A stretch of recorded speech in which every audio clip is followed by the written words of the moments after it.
નમસ્કાર, કરંટ ટોપિકમાં આપનું સ્વાગત છે. આપની સાથે હું છું પાર્થ મોદી. દર્શક મિત્રો, કરંટ ટોપિકમાં આજે વાત કરીશું જે રીતે ગરમીની શરૂઆત થઈ ચૂકી છે. મેં આવતા પહેલાં તો ગરમીએ કાળઝાળ સ્વરૂપ ધારણ કરી લીધું છે ને જે રીતે સતત ગુજરાતની અંદર ગરમીનો પારો ઉચકાઈ રહ્યો છે. એક બાજુ હવામાન વિભાગ એ પણ આગાહી કરી રહ્યું છે કે પછી હવામાન નિષ્ણાંતોની વાત કરીએ એ પણ આગાહી કરી રહ્યું છે કે વાદળછાયું વાતાવરણ રહેશે, તોફાનોની વાત છે. પરંતુ આ પરિસ્થિતિ વચ્ચે બેવડી ઋતુ, મિશ્ર ઋતુનો અહેસાસ અને એની વચ્ચે ગરમી, અસહ્ય ગરમી. સૌરાષ્ટ્ર સાઈડના ઝોનમાં જો વાત કરવા જઈએ તો 42 ડિગ્રી પાર તાપમાન પહોંચી ગયા છે અને હાઈએસ્ટ તાપમાન નોંધાઈ રહ્યા છે. એટલે આ પરિસ્થિતિની અંદર સૌથી મોટી સમસ્યા એ સામે આવે કે ઘરની બહાર નીકળવું કામે અને કામે નીકળ્યા પછી લૂ લાગવી કે પછી ઝાડા ઉલટી થવા કે પછી સ્કિનને લગતા ડિસીઝ થવા, ગરમીની અંદર આ સૌથી મોટા કેસો સામે આવતા હોય છે. અને ખાસ કરીને ખાવા પીવાને લઈને સૌથી મોટી એક સમસ્યા રહેતી હોય છે કે ગરમીમાં શું ખાવું, શું પીવું, કેટલું ખાવું, કેટલું પીવું, આ તમામ વસ્તુ હોય છે. ન્યુટ્રિશનની વાત કરીએ તો ન્યુટ્રિશન ગરમીમાં એક બાજુ તમારે બોડી ડિહાઇડ્રેટ ના થાય એના માટે ધ્યાન રાખવાનું હોય છે. એના માટે તમે કેવા પ્રકારનું ન્યુટ્રિશન બોડીને આપી શકો જેથી કરીને બોડી એનર્જેટિક પણ ફીલ કરે, લો પણ ફીલ ના થાય અને ગરમીમાં તમે કામ કરી શકો.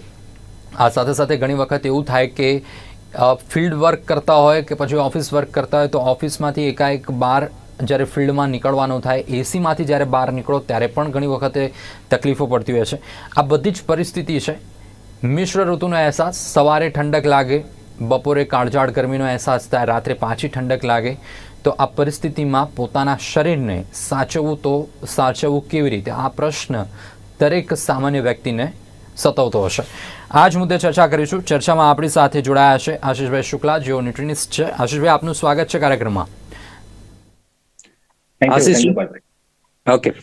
સાથે ડોક્ટર અંશુલ વર્મન આપણી સાથે જોડાયા છે, એમડી ડર્મોનોલોજીસ્ટ. અંશુલભાઈ, આપનું પણ સ્વાગત છે કાર્યક્રમમાં. धन्यवाद. सौથી पहला आशीष आपसे शुरुआत करते हैं क्योंकि न्यूट्रिशन की बात है. गर्मी की अभी सीजन शुरू होने वाली है, अभी इतनी पिकअप पे नहीं है. अभी जून जुलाई की बात करें कि मई की बात करें तो उस टाइम पे तो और ज्यादा गर्मी पड़ेगी. एक बाजू बात करें तो जैसे कि हवामान डिपार्टमेंट है वो बोल रहा है कि अभी और भी ज्यादा गर्मी पड़ेगी. इस बीच में कभी ठंडक, कभी जैसे कि बात करें तो जो मिक्सिंग वेदर अभी जो हो रहा है तो उसमें बॉडी को मेंटेन करना सबके लिए बड़ा टास्क हो चुका है. तो उस टास्क को कैसे इजीली फुलफिल करें और पूरे परिवार के साथ साथ खुद का भी बॉडी का कैसे मेंटेनेंस हो सकता है इसमें? जी, तो जैसे कि आपने सही कहा कि अभी जो टेम्परेचर राइज होने का स्टार्ट हुआ है अप्रैल में, जो मई जून के एंड तक हमारा जाता है, तो 37 डिग्री से लेके हम 44 डिग्री तक हम महसूस करते हैं गर्मी को. तो मैं 2-3 चीजें बेसिक आपको बताऊंगा जिसको आपको ध्यान में रखना है, सो दैट आप ये जो गर्मी का पीरियड है, खास करके मई के 15 से लेके आप जून के एंड तक में भी जुलाई 15 तक चला जाता है, उसमें आप किस तरह से खुद की बॉडी को हेल्दी रख सकते हैं, आप उसको अच्छे से न्यूट्रिशन प्रोवाइड कर सकते हैं. तो बेसिकली 3 चीज पर हम ध्यान देते हैं. एक तो आपका हाइड्रेशन प्रॉपर होना चाहिए, मतलब आप अच्छे से पानी पी रहे हैं, जूस पी रहे हैं. सेकंड, आपका वेजिटेबल का इंटेक, और तीसरा होता है फ्रूट का इंटेक. तो बात करते हैं जैसे कि बिवरेजेस, या हम जिसको जूस बोलते हैं, या हम बोलते हैं कि पानी का इंटेक, हाइड्रेशन. तो थ्रू आउट द ईयर एक जनरल जो इंसान होता है उसकी बॉडी करीबन 2.5 से 3 लीटर पानी हर रोज उसको चाहिए होता है. गर्मी के टाइम पे हमको आधा लीटर एक्स्ट्रा, मतलब अगर आप 2.5 लीटर पानी कंज्यूम करते हैं तो आपको 3 लीटर तक बेवरेजेस या जो पानी कंज्यूम करना है. और जो आधा लीटर जो एक्स्ट्रा लेना है ना, वो उसको हम ट्राई करेंगे कि उसको हम जूस के फॉर्म में ले सकें. या तो आप कोकोनट वाटर ले सकते हो, या तो आप नींबू पानी ले सकते हो, और या तो आप अगर नॉर्मल भी हाइड्रेट रहते हैं पानी पी के, तो वो सबसे बेस्ट जरिया है. कोकोनट वाटर अगर आप ले रहे हैं, जिसको नेचर का सबसे बेस्ट इलेक्ट्रोलाइट भी कहा जाता है, जिसके अंदर आपको आप समझ लीजिए सारे तरह के मिनरल्स मिल जाते हैं, तो अगर आप कोकोनट वाटर सुबह और शाम एक ले रहे हैं तो सबसे बेस्ट है. आप जूस कोई भी ले सकते हैं. सिर्फ आप वाटरमेलन और ग्रेप्स को अवॉइड कीजिए, क्योंकि एज पर रिसर्च अभी हमको ये पता चल रहा है कि वाटरमेलन और ग्रेप्स के अंदर बहुत सारे सब्सटेंस ऐड कर रहे हैं जिससे उसकी प्योरिटी इम्पैक्ट हो रही है. इसके अलावा आप जो भी सीजनल फ्रूट्स हैं उसका आप जूस ले सकते हैं. बिल्कुल, तो ये पहला तरीका है बॉडी को हाइड्रेट रखने का. बिल्कुल. दूसरा तरीका है जो भी सीजनल फ्रूट आपके यहाँ पे मिल रहे हैं जिसमें सबसे ज्यादा विटामिन ए हो और विटामिन सी हो, उसको आप कंज्यूम कीजिए। ये आपकी बॉडी को गर्मी में गर्मी से बचाने के लिए बहुत ज्यादा मदद करेगा। और जो तीसरा है सबसे इम्पोर्टेंट, वो है आपका वेजिटेबल का इंटेक। सीजनल सारे आप वेजिटेबल्स लीजिए, लेकिन एक बात का ध्यान रखिए कि आपके खाने में मेजर अमाउंट होना चाहिए वो सैलेड्स का होना चाहिए, और वो ऐसे सैलेड जिसमें वाटर का कंटेंट ज्यादा हो। मतलब आपने खीरा ले लिया, आपने टोमेटोज ले लिए, कोई फैंसी हमको सैलेड की जरूरत नहीं है, एवोकाडो हो गया या ऐसी कोई भी चीज हमको डालने की जरूरत नहीं है जो पॉकेट फ्रेंडली ना हो। आप ककड़ी, टमाटर, इन सब चीजों का यूज कीजिए जिसमें काफी मात्रा में पानी होता है। और एक और चीज मैं ऐड करूंगा कि आप जब भी आप जूस का इंटेक कर रहे हैं तो ये ध्यान रखिए कि आप उसमें आइस को ऐड ना करें, क्योंकि आइस क्या करता है, आपकी बॉडी में जो आपका डाइजेशन सिस्टम होता है उसको इम्पैक्ट करता है, उसको सप्रेस कर देता है। मतलब जितने टाइम में आपका फूड ब्रेकडाउन होकर आपकी बॉडी में जाना चाहिए, डाइजेस्ट सिस्टम काम करना चाहिए, वो जब आप आइस को ऐड करते हो तो वो उसकी प्रोसेस को बहुत स्लो कर देता है। तो हमको ये ध्यान रखना है कि हम नॉर्मल टेम्परेचर पे या हल्का सा, अगर मटके का पानी है ठंडा, अगर इसको हम कंज्यूम कर रहे हैं या उस टेम्परेचर पे हम जूस ले रहे हैं तो सबसे बेस्ट है। जैसे आपने जी। एक और चीज ऐड की कि जो लोग बाहर जाते हैं, बाहर काम करते हैं ऑफिस के अलावा भी, यूजली वो लोग जो 12 बजे से लेकर 4 बजे तक ऑफिस के बाहर रहते हैं, तो आज एक बहुत कॉमन प्रैक्टिस हो गई है कि हम सभी लोग एसी का यूज करते हैं। और जैसे हमको काम आया, हमने एसी बंद किया और हम तुरंत चले जाते हैं हीट में। तो अगर आपका कोई भी ऐसा काम हो तो आप इतना इंश्योर कीजिए कि कम से कम आधे घंटे पहले आप एसी में ना रहें, जिससे आपकी बॉडी जो शिफ्ट करेगी टेम्परेचर, वो सडन टेम्परेचर ना हो, क्योंकि आप 22 डिग्री से सीधे 40 डिग्री में जाएंगे, आपकी बॉडी के ऊपर बहुत इंपैक्ट पड़ेगा, बहुत लोड पड़ेगा। तो बेटर, बिल्कुल सबसे बेटर ये है कि आप आधे घंटे पहले बंद कर दीजिए एसी को, थोड़ी देर बॉडी को नॉर्मल टेम्परेचर पर आने दीजिए, एंड देन उसके बाद आप बाहर निकलिए। बिल्कुल। और उस टाइम पर डॉक्टर, भी आप सही से अगर SPF 30 का यूज कर रहे हैं, सनस्क्रीन का यूज कर रहे हैं, तो सबसे बेस्ट। બિલકુલ. અંશુલબેન, જે રીતેની પરિસ્થિતિ અત્યારે ગરમી વધી રહી છે અને ગરમીની સાથે સાથે મિશ્ર ઋતુનો અહેસાસ, એટલે જે શરીરની જે બાયોલોજીકલ વસ્તુ કહીએ તો જે સ્વેટ થવું કે પછી ઘણા લોકોની સ્કિન એવી હોય કે ડ્રાય સ્કિન રહેતી હોય અને આના કારણે પણ ઘણી વખત સ્કિનને લઈને ડિસીઝ થતા હોય છે. સૌથી પહેલા તો એ પૂછવું છે કે અત્યારે ગરમીના સમયમાં સૌથી વધુ જો મેજર ડિસીઝ થતા હોય છે સ્કિનને લઈને, એ શું હોય છે અને કેવા પેશન્ટ આવતા હોય છે આપના ત્યાં? નમસ્કાર દર્શક મિત્રો, હું doctor Anshul Varman, Apollo hospital dermatologist. અહીંયા આવીને મને ખૂબ આનંદ થયો.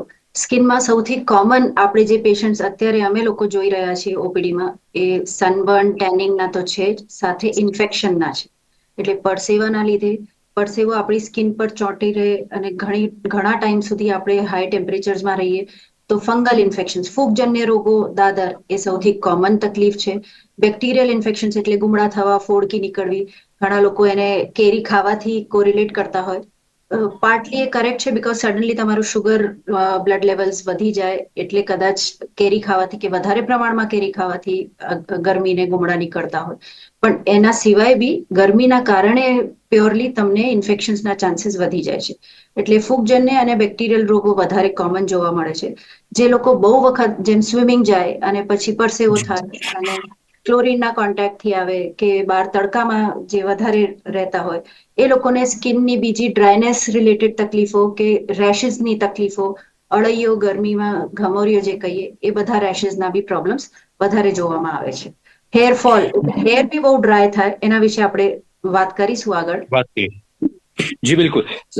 સમસ્યા એ પણ આવતી હોય છે ઘણી વખત પર જે લોકો બહાર ફિલ્ડમાં ફરતા હોય તો એ લોકો માથા ઉપર હેલ્મેટ રાખીને કે પછી ટોપી રાખીને, અને એના કારણે જે માથાની અંદર જે સ્વેટિંગ થતું હોય તો એ પણ એક બહુ મોટો ઇશ્યુ बनतो હશે, परंतु एना विषय आगे बात करिए.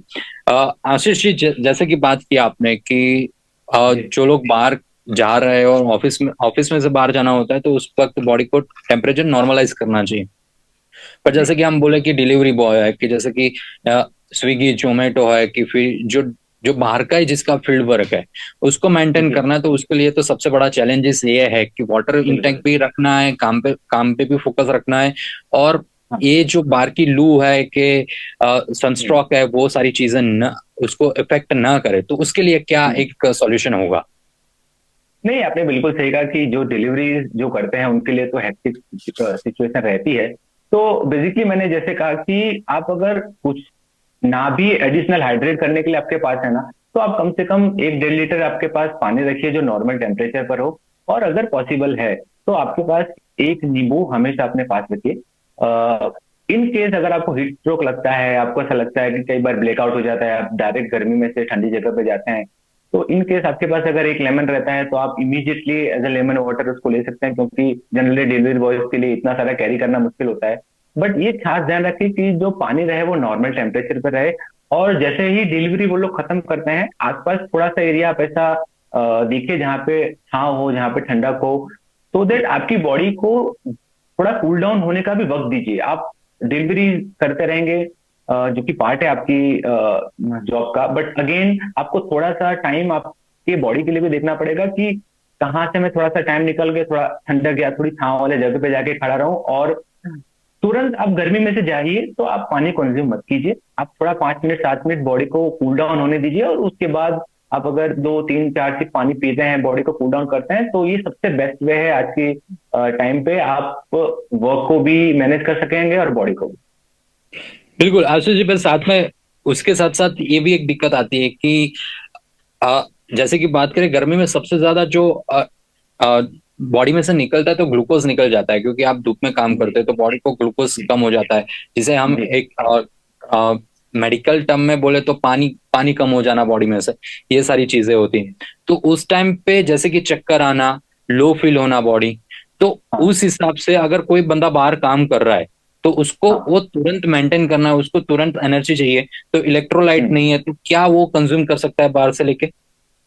देखिए इलेक्ट्रोलाइट, देखिए जैसे स्वेटिंग क्या होता है, स्वेटिंग मतलब आपकी बॉडी में से इलेक्ट्रोलाइट बाहर जा रहे हैं। तो जैसे मैंने पहले भी कहा कि सबसे बेस्ट वे तो कोकोनट वाटर है, बट अगर मैं पॉकेट फ्रेंडली हूँ तो मैं ध्यान रखूंगा कि यार कोकोनट वाटर आज की तारीख में तो बहुत महंगा है। तो बेसिकली मैं कोई ब्रांड को तो प्रमोट नहीं करता, बट आप वाइटल जेड एक ऐसी प्रोडक्ट है जिसको मैंने यूज किया हुआ है। वाइटल जेड का छोटा सा पैकेट आता है जिसको आप अपने पास रखिए। जैसे ही आपको लगता है कि आप थोड़ा एनर्जी लूज कर रहे हैं, या अगर आपको ऐसा लगता है कि मुझे ब्लैकआउट हो रहा है और मुझे एनर्जी की जरूरत है इंस्टेंट, तो आप 1 स्पून वाइटल जेड 1 गिलास पानी में नॉर्मल टेम्परेचर पे आप उसको ले सकते हैं, which is right now best way है। और अगर आपके पास है, थोड़ा सा एफोर्ड कर सकते हैं, तो कोकोनट वाटर से बेस्ट तो कोई चीज है ही नहीं।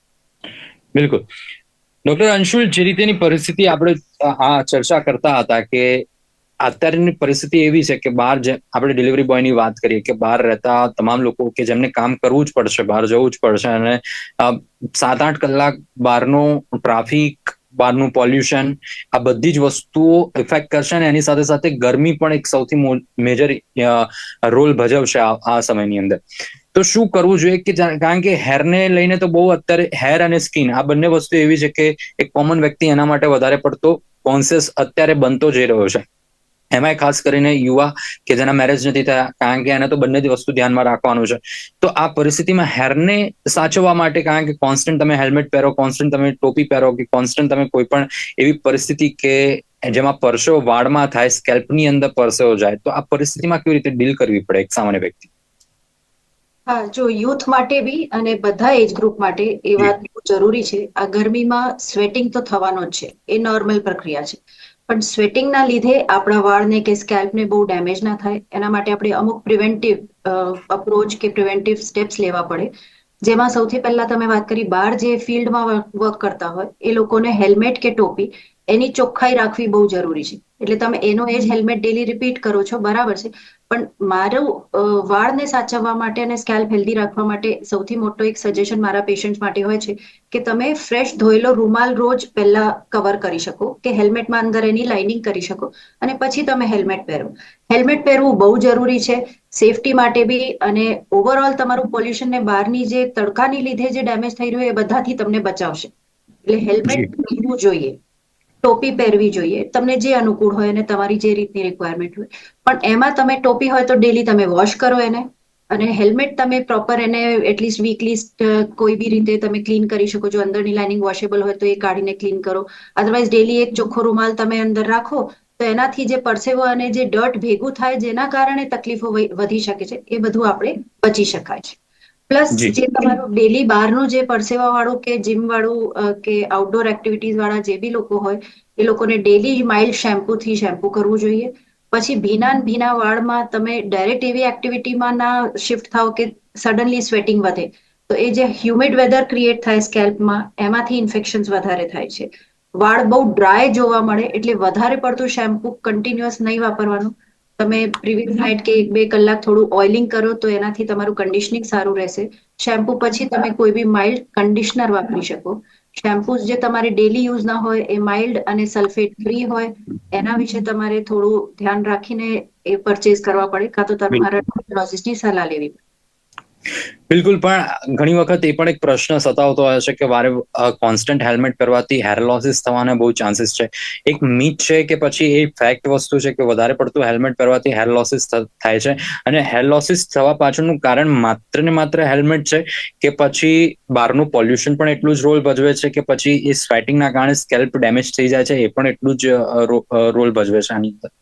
હેર લોસ આજકાલના જમાનામાં મલ્ટીફેક્ટોરિયલ છે.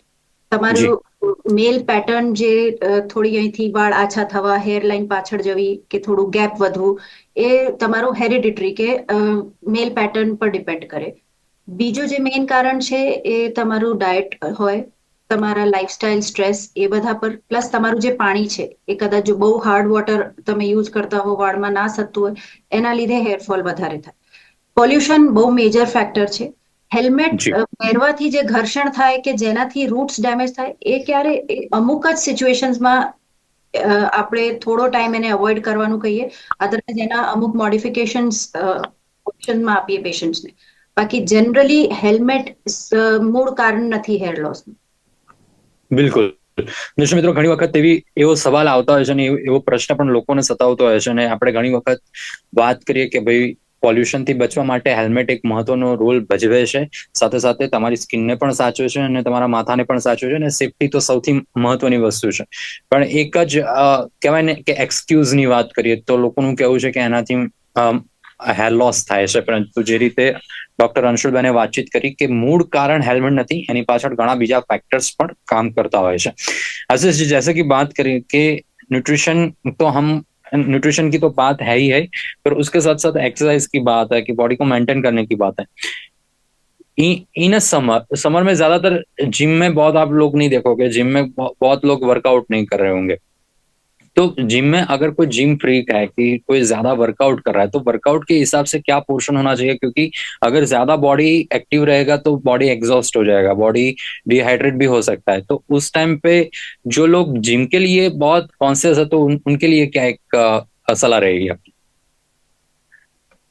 देखो, आपने एक वर्ड यूज किया जिम फ्रीक. तो अगर देखो जिम फ्रीक कोई रहेगा, जैसा हम लोग 365 डे वर्कआउट करने वाले बंदे हैं, तो जो जिम फ्रीक रहेगा ना, वो अपना जो सपोर्टिव चीज है ना वो साथ में लेके चलेगा. मतलब उसको पता है कि अगर मुझे गर्मी है तो मुझे इलेक्ट्रोलाइट्स मेरे पास रखना है, मुझे ग्लूकोज मेरे पास रखना है, मुझे लेमन जूस मेरे पास रखना है, तो वो तो लेके चलता है. बट अगेन, अगर आप गर्मी भी है और अगर आप वर्कआउट नहीं कर पा रहे हैं, तो एटलीस्ट मैं ऐसा बोलूंगा कि आप कम से कम 30 मिनट आप अर्ली मॉर्निंग खुद को दीजिए, क्योंकि अर्ली मॉर्निंग टाइम ऐसा रहता है कि थोड़ा टेम्परेचर कूल रहता है, आपकी बॉडी भी सुबह उठते हुए मेटाबॉलिज्म हाई रहता है, तो आपको सपोर्ट भी करेगा. तो 30 मिनट का कोई भी वर्कआउट आप कीजिए, बॉडी एक्सरसाइज कर लीजिए, आप रनिंग कर लीजिए, जॉगिंग कर लीजिए. बट इतना ध्यान रखिए कि हाई इंटेंसिटी वर्कआउट हो जिसमें आपका कार्डियो इन्वॉल्व हो, आपका हार्ट बीट थोड़ा बढ़ना चाहिए, सो दैट इनिशियली आपका फैट लॉस भी अच्छे से होगा. और ज्यादा नहीं, अगर आपके पास वक्त नहीं है तो कम से कम 30 मिनट तो आप जरूर वर्कआउट को दीजिए. बिल्कुल. और नाउअडेज हम देखते हैं कि बहुत कम एज में भी हार्ट अटैक्स का चांसेस ज्यादा रहता है. अगर ओबेसिटी की बात करें, कि अगर लेक ऑफ न्यूट्रिशन गाइडेंस की बात करें, उसकी वजह से भी हो सकता है. अगर बाहर की आउटसाइड ईटिंग हैबिट्स की बात करें तो उसकी वजह से भी है. पर कभी कभी हम ऑब्जर्वेशन करते हैं, अगर फिजिकल ऑब्जर्वेशन होता है तो एक बंदा जो लीन है उसको भी हार्ट अटैक आ रहा है, तो उसके पीछे का क्या रीजन है? और अगर गर्मी के हिसाब से बात करें तो बाहर का जंक फूड कितना अवॉइड करना चाहिए, और उसके साथ साथ क्या प्रिकॉशंस अभी से लेना चाहिए जिसके वजह से छोटी एज में, और जो लीन बॉडी अपने आप को समझ रहा है कि मैं ओबेस नहीं हूं, कि मैं ओवरवेट नहीं हूं, कि मैं ओबेसिटी की लाइन में नहीं आ रहा हूं, कि मेरा विसरल फैट इतना ज्यादा नहीं है, तो उन लोगों को क्या करना चाहिए? तो देखिए, फर्स्ट स्टेप जो सबसे पहला है ना, कि प्रॉब्लम ये रहती कि एक जनरल जो ऑडियंस है वो आजकल सब ये समझते हैं कि हम ही डॉक्टर और हम ही न्यूट्रिशनिस्ट. जी. तो सबसे पहले तो आप सबसे पहले किसी अच्छे डाइटिशियन को, अच्छे डॉक्टर को कंसल्ट कीजिए, और बहुत बेसिक चीज है, आप हर 3 महीने पे आपका बॉडी प्रोफाइल करवाइए, सो दैट आपको पता चलेगा कि आपकी बॉडी में कौन सी चीज की कमी है, या फिर आपको कहाँ पे एग्जैक्ट काम करना है। क्योंकि हम थ्रू आउट द ईयर, हम अगर हम सोचेंगे कि हमारी बॉडी का स्ट्रक्चर सेम रहेगा, तो ऐसा ऐसा होता नहीं है। विसरल फैट की बात कर लें, या आप मिनरल्स की बात कर लें, वाइटामिन की बात कर लें, ज्यादातर आप देखेंगे 80% जितने भी हमारे वेज लोग हैं, विटामिन डी, विटामिन B12 की डेफिशिएंसी रहती है, बट हम उसके ऊपर काम नहीं करते। वो इसलिए नहीं करते क्योंकि हम किसी ऐसे डाइटिशियन या डॉक्टर को हम कंसल्ट नहीं करते। बात रही हार्ट अटैक आने की छोटी एज में, तो जिस तरह से हेयर लॉस की बात मैम ने की कि हेरिडिटरी होता है, और इसके अलावा बहुत सारी और भी चीज होती हैं जो इम्पैक्ट करती हैं, उसी तरह से सर ये भी है कि सिर्फ ऐसा नहीं है कि आप अगर हेल्दी हैं तो आपको हार्ट अटैक नहीं आएगा। डिपेंड करती है बहुत सारे फैक्टर्स कि आप कोई व्यसन कर रहे हैं, या आप किसी चीज से एडिक्टेड हैं, या तो आप गलत वर्कआउट कर रहे हैं, या तो आप वर्कआउट इतना एक्सेस कर ले रहे हैं कि मतलब आपकी बॉडी इसको सस्टेन नहीं कर पा रही है। तो एक अच्छे डाइटिशियन के साथ साथ एक अच्छा ट्रेनर भी जरूरी है, जो आपके जरूरी। साथ है, सही फॉर्म बताए, और ये बताए कि आपको वर्कआउट एग्जैक्ट आपकी बॉडी के हिसाब से कितना जरूरी है और कितना करना है। બિલકુલ. ડોક્ટર અંશુલ, જે રીતેની પરિસ્થિતિ છે કે આપે વાત કરી કે શરૂઆતમાં કે ફંગલ ઇન્ફેક્શન થવાના ચાન્સીસ આ સિઝનમાં સૌથી વધુ વધી જાય છે. બોડી હાઇજીનની વાત કરીએ કે બોડી ડ્રાયનેસની વાત કરીએ કે ઘણી વખત એવું થાય કે આપણે ગરમીમાંથી બહાર નીકળીને આપણે બોડી હાઇજીન નથી કરતા હોતા. ઘણા લોકો એવા હોય છે કે ઘરે જઈને નાતા પણ નથી હોતા, અને ઘણા લોકો એવા પણ હોય છે જે એક્સેસિવ નહીં પણ લે છે. તો આ બંને પરિસ્થિતિમાં શું કરવું જોઈએ? એક્ઝેક્ટ સમતોલ પેરેલલ કેવી રીતે આપણે બેલેન્સ કેવી રીતે કરવું પડશે? કારણ કે કોઈ એવું માને છે કે હું ગરમીમાં એક વખત બહાર ગયો તો પણ આવીને નાઈશ, બીજી વખત બહાર ગયો તો પણ આવીને નાઈશ, તો એ પણ બોડીની સ્કિનને તો વધારે વેટ જ બનાવશે. અને કોઈ એક વ્યક્તિ એવો છે કે હું બહારથી આવ્યો પણ મારે નાહવાની જરૂર નથી, હું કુલ છું અત્યારે. તો આ પરિસ્થિતિમાં બેલેન્સ કેવી રીતે કરવું? એટલે એ બહુ સારો શબ્દ આપે વાપર્યો છે, બેલેન્સ. તમારે સૌથી પહેલા તમારી પોતાની પ્રકૃતિને સમજવું છે, તમારી પોતાની લાઈફસ્ટાઈલને સમજવું છે. પછી તમારા માટે શું યોગ્ય છે એ એક્સપર્ટની સલાહ મુજબ, કાં તો પોતે એને અન્ડરસ્ટેન્ડ કરીને કે એને સમજીને આગળ તમારી રૂટીન લાઈફસ્ટાઈલ અને તમારું હાઇજીન ફેક્ટર કે તમારું ડાયટ ફેક્ટર કે તમારું હાઇડ્રેશન લેવલ, એ બધું ડિપેન્ડ કરે. હવે સોશિયલ મીડિયા પર બધા કહે છે કે 5 લીટર પાણી પીવું એટલે મારે બી પીવું, એવું નથી.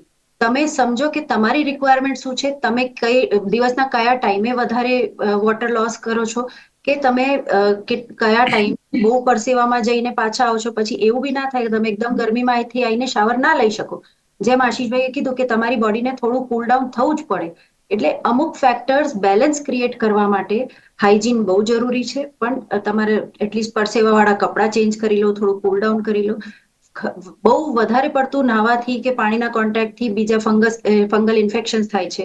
એ બધાનું તમારે થોડું પ્રિકોશન રાખવી પડે, સ્કિન ડ્રાય રાખવી પડે નહાયા પછી, અને ચોખ્ખા કપડાં દિવસમાં 2 કે 3 વખત ચેન્જ કરો, એ બી ઘણી વખત સફિશિયન્ટ હોય છે. નાહવાની દર વખતે જરૂર નથી હોતી. It depends on your lifestyle.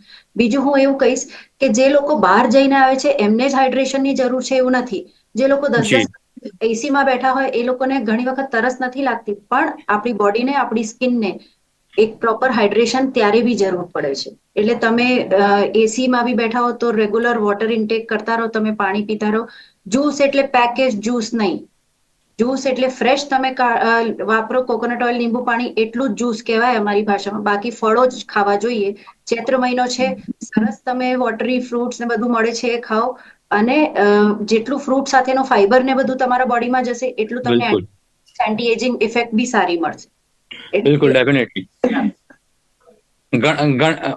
ઘણી બધી વસ્તુઓની જરૂર હોય છે. પ્રોટીનની જરૂર છે, વાઇટામિન્સની જરૂર છે, અને એની અંદર ખાસ જે એડ કરી ડોક્ટર અંશુલે કે ફાઈબર એ પણ ખૂબ જરૂરી છે, જે આપણા ગટ્સ માટે પણ એટલા જ જરૂરી છે. પાચન, આપણા ગટ્સ એટલે કે આપણા આંતરડાઓને અંદરથી સાફ કરવાનો એક મહત્વનો ભાગ ફાઈબર પણ ભજવતા હોય છે. एक छेल्लो क्वेश्चन, लास्ट क्वेश्चन है आशीष जी, क्योंकि टाइम ओवर हो रहा है. अगर जैसे कि बात की डॉक्टर अंशुल ने कि पानी पीना, यानी ऐसा नहीं है कि उसने भी 5 लीटर पी लिया, उसने 4 लीटर पिया तो मैं भी 4 लीटर 5 लीटर पीऊं. उसका एक मेजरमेंट होता है. जैसे कि अगर मुझे पता है तो पर 20 kg 1 लीटर वाटर होता है. तो उस हिसाब से क्या सही है? कैसे, कितनी बॉडी वेट वाले इंसान को कितना पानी पीना चाहिए? तो जैसे मैम ने राइटली कहा कि कोई ऐसा स्पेसिफिक नहीं होता, ये डिपेंड करता है कि आपका जॉब किस तरह का है, जी। आपका जो बॉडी है वो किस तरह का, उसकी प्रकृति किस तरह की है। तो मैं बहुत एवरेज अगर बोलूं तो आपको इतना इंश्योर करना है कि आप उठते हैं और आप रात को सोते हैं, उसके बीच में आप इतना ध्यान रखिए कि आप कम से कम 12 गिलास पानी पीजिए। आप हर 1 घंटे और 1 सवा घंटे में अगर 1 गिलास पानी पीते हैं, आपकी बॉडी के लिए इनफ है। इन बिटवीन जैसे कि कोकोनट वाटर हो गया या आपने लेमन जूस हो गया वो ले लिया तो सबसे बेस्ट है। बट ऐसा कोई स्पेसिफिक कोई रोल नहीं है या कोई स्पेसिफिक जी। ऐसा स्टैंडर्ड नहीं है कि आपको इतना ही पानी आपकी बॉडी वेट के हिसाब से पीना चाहिए। हाँ, मतलब आप उसको फॉलो कर सकते हैं, बट जैसे गर्मी है तो ऑब्वियसली आपको प्यास ज्यादा लगेगी। तो आपको ऐसा भी नहीं है कि यार मुझे अगर 2.5 लीटर पानी पीना है और प्यास लगी तो मैं पानी नहीं पीऊं, और अगर आप एसी में बैठे हैं और अगर आपको प्यास नहीं लगी है तो भी मुझे पानी नहीं पीना है। नहीं, पानी का कंजम्पशन आपकी बॉडी में एटलीस्ट 2.5 लीटर तो होना ही चाहिए, जो हमारी नीड है। तो उसको आप आपके हिसाब से ब्रेक डाउन कर सकते हैं। अगर आप हर जी। 1 घंटे में भी 1 गिलास पानी पीते हैं, इट्स मोर देन इनफ। બિલકુલ બિલકુલ દર્શક મિત્રો, મહત્વના મુદ્દા ઉપર ચર્ચા થઈને આશા એ જ રાખીએ છીએ કે આ કાર્યક્રમ થકી ગરમીની અંદર પોતાના શરીરને, પોતાના પરિવારના લોકોને કેવી રીતે આપણે તંદુરસ્ત રાખી શકીએ, એ ન્યુટ્રિશનની મદદથી હોય કે પછી સ્કિનને લગતા જે ડિસીઝ થાય છે એમાંથી પણ કેવી રીતે આપણા શરીરને કે આપણા ફેમિલીના લોકોને કેવી રીતે સાવચેત કરી શકીએ, તંદુરસ્ત રાખી શકીએ, આ તમામ માહિતી આપણે મેળવીને આ માહિતીનો ઉપયોગ આપ કરશો। અને સૌથી મહત્વની વસ્તુ કે એવું કંઈ લાગે તો નજીકના ડોક્ટર કે નજીકના ન્યુટ્રિશનિસ્ટ કે ડાયટિશિયન હોય એમનો સંપર્ક કરવો જોઈએ। પોતે ડોક્ટર બનવા કરતા જે નિષ્ણાતો છે એમનો ઉપયોગ કે એમનો સંપર્ક સૌથી વધુ સારો બનતો હોય છે। આશીષજી, ડોક્ટર અંશુલ, આપ બંને અમારી સાથે જોડાયા, દર્શક મિત્રોને માહિતી આપી બદલ બંનેનો આભાર। Thank you very much. નમસ્કાર। દર્શક મિત્રો, કરંટ ટોપિકમાં આજની રજૂઆતમાં આજે બસ આટલું જ। ફરીથી મળીશું। નમસ્કાર।